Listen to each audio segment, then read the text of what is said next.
Retour sur le plateau d'Africa 24 pour la toute dernière partie de cette émission qui aborde aujourd'hui la question de l'éducation, de la santé publique. La configuration du plateau n'a pas changé. Le professeur Famé-Dongo, Jacques Famé-Dongo représente toujours le candidat Paul Biya. Monsieur Paul Didier Macron représente le candidat Kaba Libi. Monsieur Paul Ombiono, membre du syndicat et chargé de communication du syndicat national autonome de l'éducation et de la formation, et monsieur René Bounouno Bakota représente le candidat Serge Espoir Matomba. On a longuement parlé de l'éducation, c'est vrai qu'on n'a pas tout dit et il y a beaucoup de questions des téléspectateurs qui nous parviennent, on en donnera lecture dans quelques instants. Ils peuvent continuer aussi par nous poser d'autres questions et par interpeller même les représentants de candidats sur ce plateau, mais on parle d'éducation, mais l'éducation va bien entendu avec la santé et c'est pourquoi je vais demander à M. Ombiono comment se portent les Camerounais aujourd'hui. Oh, vous savez, c'est pas toujours facile de répondre à ce genre de questions. En tant qu'homme, on peut connaître des crises, on peut connaître la maladie, donc c'est un processus tout à fait normal qu'on soit malade. Mais maintenant, quant à la prise en charge de ces malades, c'est là-bas que nous devons orienter notre réflexion. Bon, l'offre de la prise en charge aujourd'hui, telle que vous la vivez, est-ce que cela vous convient?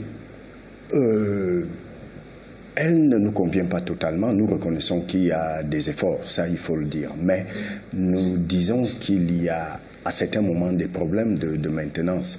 Je lisais l'autre jour un texte, un journal qui est publié par le ministère de la Santé lui-même, et le journal s'intitule justement Notre Santé, où ils ont décidé de faire un grand reportage sur les hôpitaux du pays et où eux-mêmes titraient « Nos hôpitaux, ces grands malades ». C'est-à-dire, ils visitaient les hôpitaux, ils soulevaient des problèmes qu'on rencontrait là-bas, des problèmes de maintenance par exemple, des problèmes que rencontre le plateau technique, parce qu'à certains moments, vous pouvez vous retrouver à l'hôpital central et le service de l'imagerie médicale ne fonctionne pas. C'est dans ce sens-là qu'il disait que nos hôpitaux sont en eux-mêmes des grands malades. L'hôpital général, qui à l'époque n'était pas conçu pour soigner le paludisme, le fait aujourd'hui parce que c'était un hôpital qui devait prendre ce qu'on peut appeler les grandes maladies, le cancer, la dialyse. Bon, aujourd'hui, l'hôpital général s'occupe même des maladies qu'on peut dire petites comme le paludon. Il y a comme un problème de plateau technique qui n'est pas renouvelé en temps réel et cela fait que ce soit assez souvent difficile de prendre en charge les malades. Merci. Monsieur Macron, l'accès aux soins de santé aujourd'hui au Cameroun, quelle est votre approche là-dessus? Quelle est votre perception? Alors, la perception qui est la nôtre, c'est que l'accès aux soins de santé est difficile pour la plupart des ménages. Dans votre reportage tout à l'heure, vous avez souligné que seuls 2% des Camerounais bénéficient actuellement d'une assurance maladie. Notre candidat Cabral Libi entend généraliser l'assurance maladie. Il entend créer une assurance maladie universelle et obligatoire. Alors, qu'est-ce que ça veut dire? Ça veut dire que désormais, les Camerounais vont souscrire à une assurance, n'est-ce pas, pour bénéficier des soins de santé lorsqu'ils seront malades. Mais M. Bacon, ça c'est clair, c'est ce que tout le monde prône. Mais difficilement les États arrivent à accéder sur le plan opérationnel, voilà, comment cela va se faire? Lorsque nous parlons d'une assurance maladie obligatoire, ça veut dire que nous distinguons d'abord deux régimes. Le régime des salariés et le régime des travailleurs indépendants.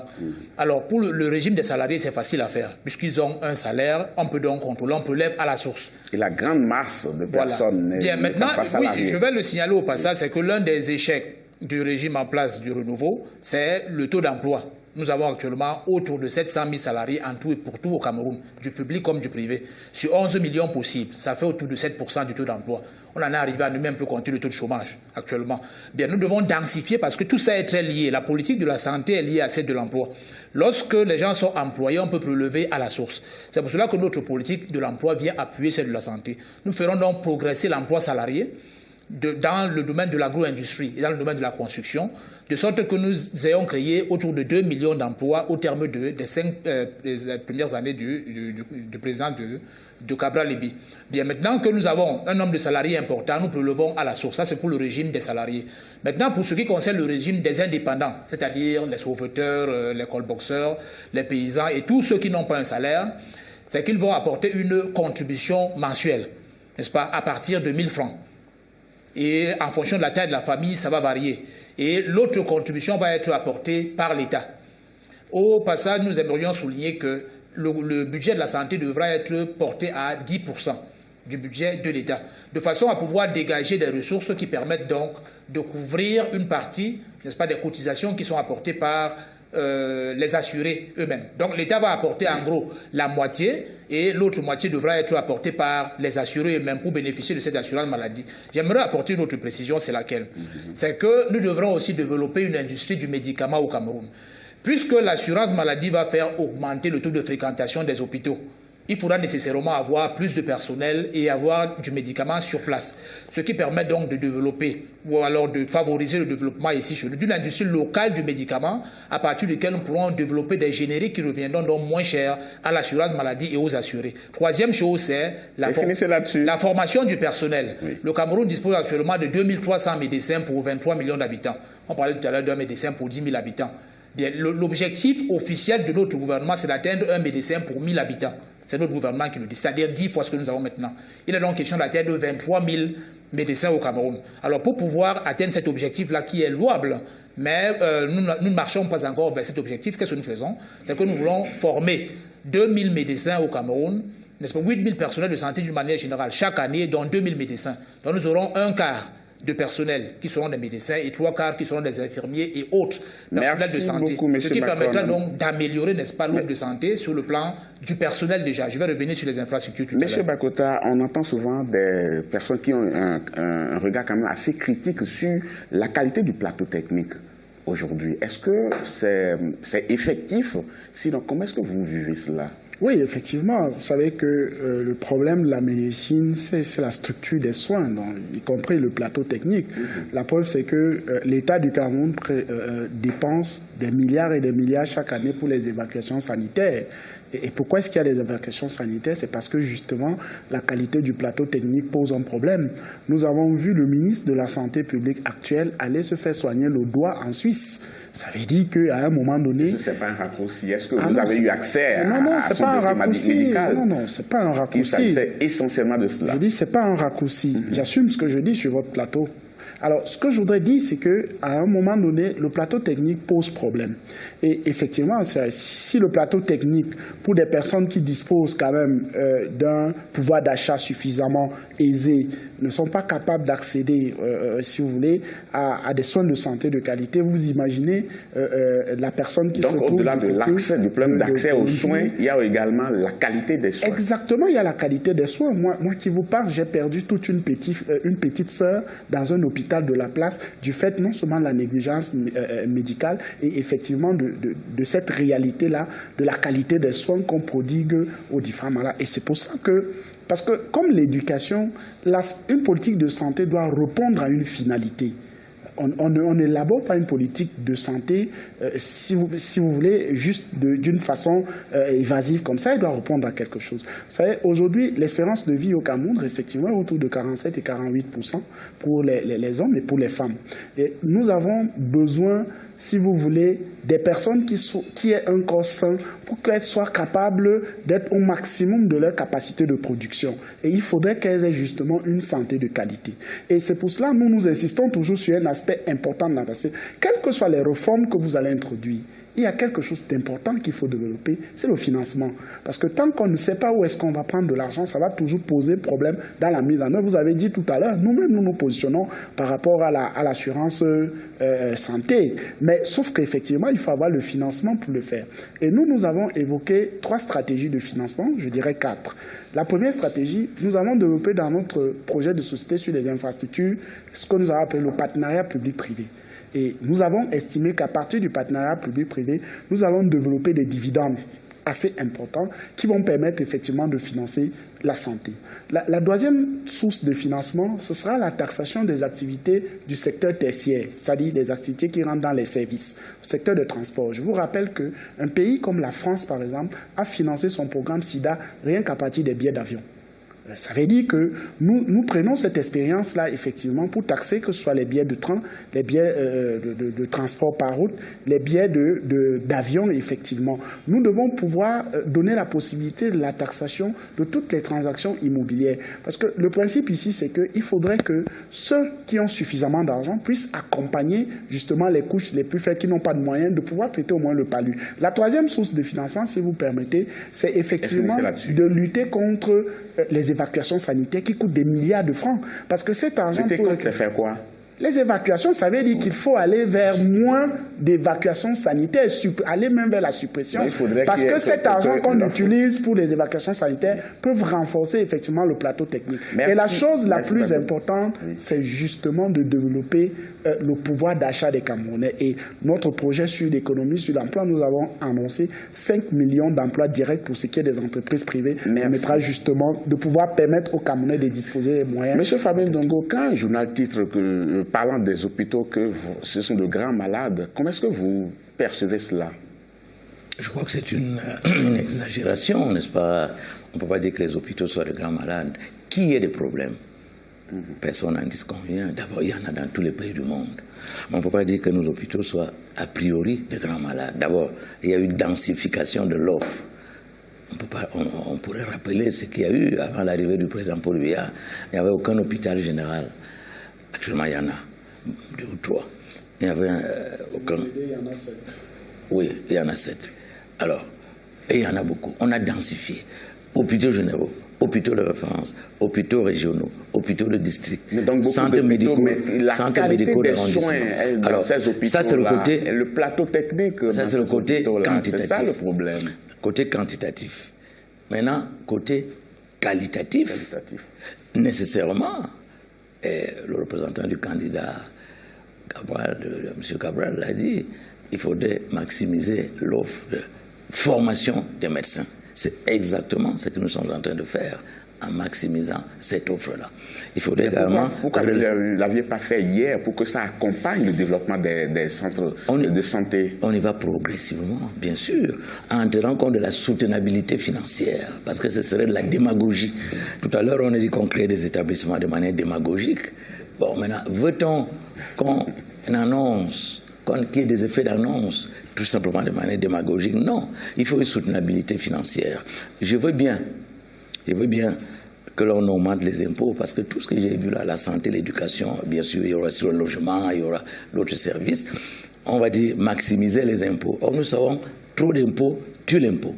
Il faudrait plutôt tenir compte de la production réelle de l'économie nationale. Parce que si nous taxons de manière quasiment asymptotique les impôts, nous allons aboutir à l'asphyxie des entreprises. Donc cela ne me semble pas une méthode rationnelle, méthodique et efficace.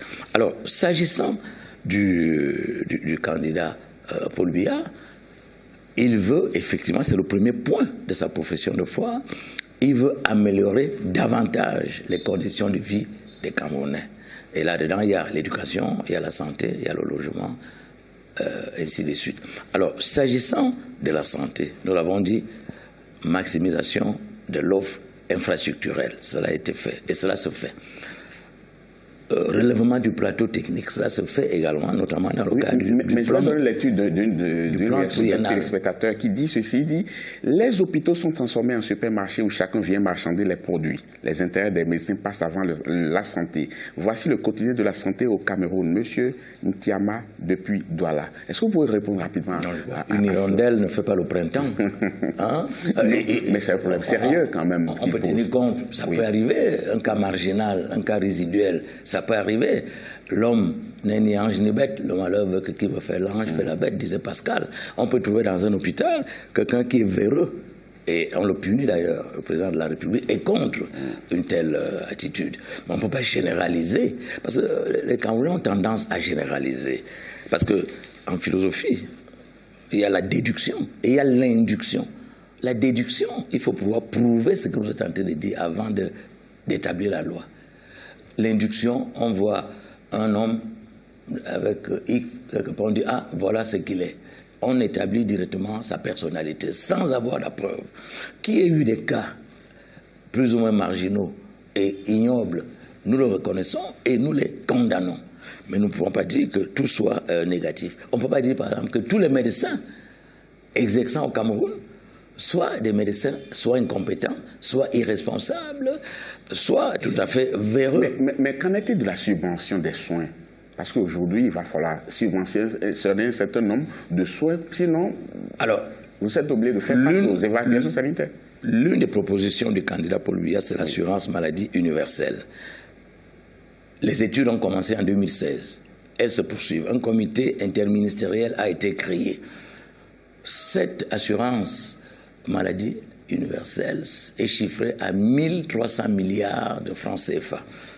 Actuellement, les dépenses concernant la santé, c'est 700 milliards, 780 milliards de francs CFA. Donc, en réalité, cette assurance maladie est supérieure, le coût est supérieur à ce qui se fait actuellement. Il faut donc trouver les sources financières qui permettront de mettre en œuvre cette assurance santé. Vous avez écouté les propositions mais nous ne sommes pas défaitistes. M. Bakota tout à l'heure. Est-ce que ça vous semble réaliste, ça? Parce qu'il dit qu'il va falloir que ceux qui ont plus de moyens aillent mettre la main à la poche afin de pouvoir faire ça. Parce que quelqu'un qui a les moyens d'acheter un immeuble, sur la transaction financière, on peut trouver quelque chose, une enveloppe pour qu'il soit reversé à l'assurance maladie. Le maître mot dans cette affaire, c'est l'équité.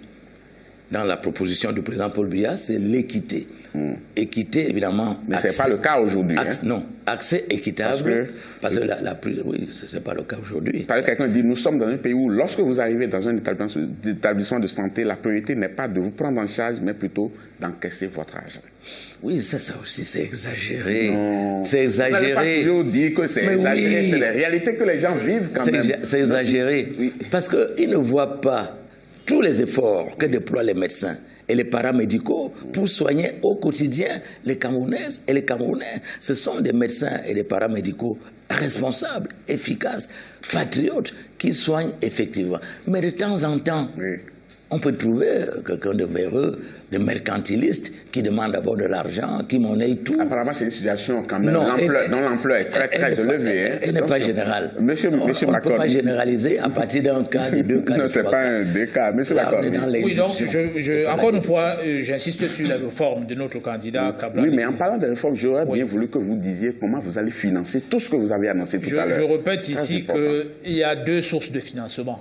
La première, c'est les cotisations des assurés, à partir de 1 000 francs, en fonction de la taille de la famille. Vous êtes d'accord que cela n'arrive pas à faire face à partir de 1 000 francs. Ça veut dire qu'on pourrait arriver à 5 000 ou à 10 000 mensuellement pour certains. Donc vous n'envisagez pas trouver financement ailleurs. Maintenant, deuxième source de financement, c'est l'État lui-même, le financement public. Nous avons dit que nous allons relever le budget de la santé à 10% du budget de l'État. Ça veut dire que nous allons dégager des ressources publiques pour pouvoir apporter l'autre moitié de la contribution. Donc la première moitié est publique, l'État. La deuxième moitié, c'est les particuliers eux-mêmes qui apportent une contribution. Bien, maintenant, les particuliers, on a dit que c'est deux régimes, n'est-ce pas? Ceux qui travaillent, on prélève à la source, ça devient extrêmement facile. Ils ont une assurance à la carte, n'est-ce pas? Et lorsque les contributions arrivent au niveau de leur assureur, qui est public, ils sont avertis à partir de leur carte, exactement comme on a une carte bancaire. Donc, lorsqu'ils arrivent à l'hôpital, ils peuvent introduire leur carte, on voit que leurs cotisations sont à jour. Ils sont pris en charge sans débourser le moindre franc cette fois-là, parce qu'ils ont déjà payé à l'avance. Bien, maintenant, pour les indépendants, qu'est-ce qui va se passer? Ils vont contribuer directement, étant donné qu'ils ne sont pas salariés. Ils sont des sauveteurs, des colboxeurs, les paysans, etc. Ils vont contribuer à une assurance, ils vont souscrire à une assurance maladie publique, celle de l'État, ou alors des assurances privées qui vont se charger de collecter, n'est-ce pas, leurs frais d'assurance. Ils auront aussi une carte et à l'entrée de l'hôpital ou bien dans les services hospitaliers on pourra interroger la carte pour savoir s'ils sont à jour et ils seront pris en charge. On va dire gratuitement, mais ce n'est pas gratuit. Ce sur quoi je voudrais insister maintenant aussi, c'est On a parlé des évacuations sanitaires tout à l'heure. Notre candidat prévoit de les supprimer. Elle coûte 10 milliards, selon l'ordre des médecins. Oui, mais supprimer, qu'est-ce que vous faites en amont? 10 milliards permettent de relever les plateaux techniques de nos hôpitaux, notamment les hôpitaux de référence.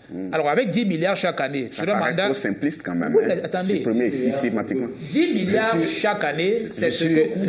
C'est peu. Je suis président du conseil d'administration d'un hôpital. 10 milliards, c'est très peu. Ce n'est très peu par rapport... Pour tous les hôpitaux généraux. Attendez, il y en a 7. C'est une des sources de financement. Ces 10 milliards-là, chaque année, permettront de relever les plateaux techniques de nos hôpitaux de référence, notamment, progressivement. Maintenant, le candidat Kababli prévoit en plus de cela 75 milliards de son budget chaque année. Monsieur Baton, on va faire un tour de table rapidement pour conclure cette émission. Ces 75 milliards-là seront indexés. C'est sur votre de parole. Hein. Oui, seront indexés sur la croissance. Ça veut dire que si on accorde 75 milliards pour l'équipement seulement sanitaire, c'est-à-dire acheter le matériel de santé, ces 75 milliards seront croissants en fonction du budget. Ça veut dire que si on a une croissance budgétaire de 8%, de 10%, ce budget de 75 milliards va aussi croître.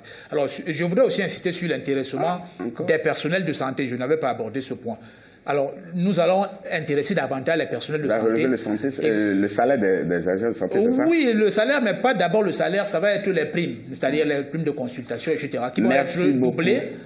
Pour que ces personnels-là soient incités à recevoir davantage de patients. Beaucoup de financement, hein, parce que ça vous dit, vous cherchez de l'argent pour l'assurance maladie. En tout cas, ça doit faire plaisir à Mme Martina depuis Gabon qui dit le système sanitaire au Cameroun est malade et les riches du pays l'ont bien compris. En allant tous se faire soigner à l'étranger. Monsieur Bakota, concluez rapidement. Écoutez, je voudrais dire que lorsque je suis, monsieur le ministre, j'ai l'impression qu'il ne vit pas au Cameroun, parce que les Camerounais qui relèvent les situations qui sont en train de parler là, ça veut dire qu'il y a quelque chose qui ne va pas. Je voudrais lui dire que pour ce qui est de la taxation, il est bien au courant que son collègue des Finances a annoncé que d'ici 2020, l'État du Cameroun aura un budget de 8 000 milliards. Forcément, il y aura l'élargissement de l'assiette fiscale et même l'augmentation du taux d'imposition. Et lorsque nous présentons notre projet, nous parlons aujourd'hui de l'éducation, surtout les aides à personnes, nous allons arriver. Alors, je voudrais dire qu'aujourd'hui, il y a 200 000 médecins camerounais à l'étranger. Et il faudrait qu'on provoque justement le retour de ces médecins pour permettre effectivement... Oui, dans notre projet, notre projet sur la diaspora prévoit cela. Monsieur Babila, je ne voudrais pas quitter cette émission sans toutefois avoir une pensée pour nos camarades qui sont sur le terrain, notamment pour la caravane de notre candidat Serge Espoir Matomba, dont le bus a brûlé ce matin du fait d'un acte terroriste. Heureusement qu'il n'y a pas eu de perte. Il n'y a pas eu de perte de vie, de perte en vie humaine. Merci. Professeur Fabien Ndongo, conclure cette émission par rapport à l'offre que fait le candidat Paul Biya pour relancer, ne serait-ce qu'un pan des problèmes de santé qui se posent aujourd'hui. Après avoir densifié la carte sanitaire, après avoir maximisé la formation des médecins et des personnels paramédicaux, le président Paul Biya a donc une grande promesse, c'est l'assurance maladie universelle. 1 300 milliards. À quelle échéance cela sera fait? En principe 2019. Mais, alors, oui, on dira, oui, c'est fantasmagorie. Arrêtons-nous là simplement. Oui, c'est bon. Vous avez dit 2019. À fin 2019, on viendra constater est-ce que cela a été réalité. Monsieur le ministre, non, c'est fini. Je vais donner la parole à M. Mbiono pour conclure cette émission. J'aimerais quand même que les collègues, les amis, n'insistent pas beaucoup sur la taxation. Que le budget soit 8 000 milliards, ça ne suffit pas pour qu'on taxe.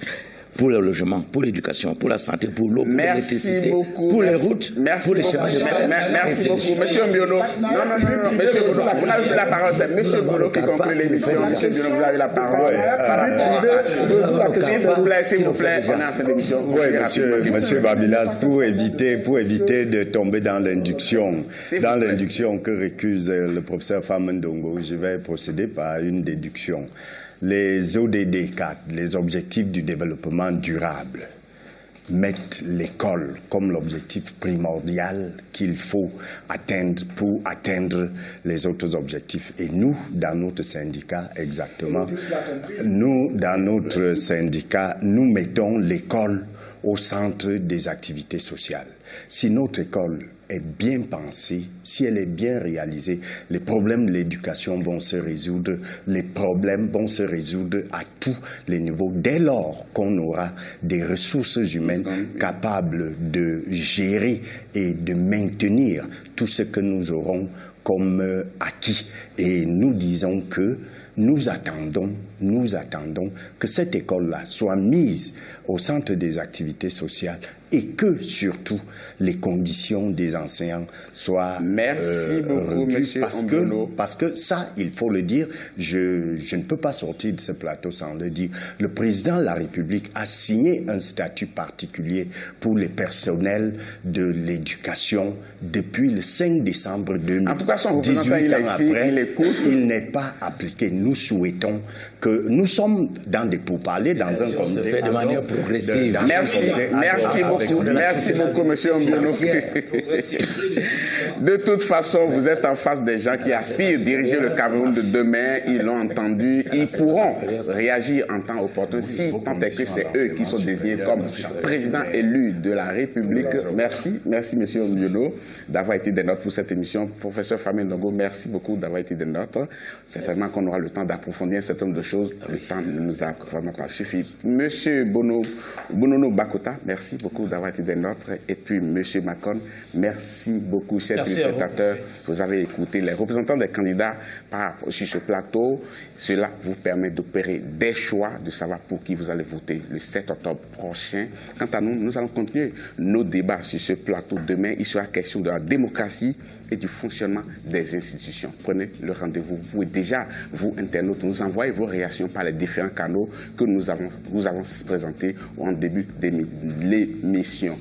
Gardez votre position d'écoute. Je vous laisse tout de suite avec les programmes d'Africa 24. À très bientôt.